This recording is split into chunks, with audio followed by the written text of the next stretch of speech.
Ja mēs šeit dzertu Latvijā ražot ūdeni, tad kāds Latvijas cilvēks pie tā būtu strādājis, viņam būtu bijis darbs.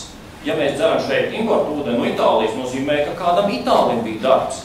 Ja mums šobrīd ir 230 000 bezdarbnieku, tad, ja mēs paši kaut kādā attieksmes līmenī pirktu mūsu vietējos izstrādājumus, tas nozīmē, ka mūsu radiem draugiem, kaimiņiem, varbūt ne visiem, bet daļai būtu darbs. Un tā ir īstermiņa problēma. Tā ir problēma nevis pēc 5 gadiem tur restruktūrēt ekonomiku, tas jautājums, kas būs nākošajā mēnesī. Tad arī žurnālisti, arī jums visiem risks, ka jūs varat kaut kādu iemeslu dēļ zaudēt darbu. Jo vairāk mēs patērēsim vietējos preces, jo mazāk varbūtība, kad jūs zaudēsiet, jūs viņu ātrāk varēsiet atrast. Jā?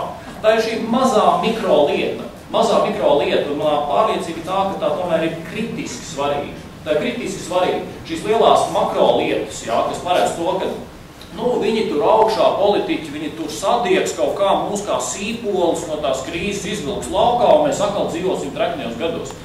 Es domāju, ka tas nav iespējams. Tas nav iespējams. Mums kopumā kaut kāda augšupēja ir iespējama tikai tad, kad pirmkārtām mēs paši kaut ko bišķiņu pārvērtēsim, kaut ko sapratīsim.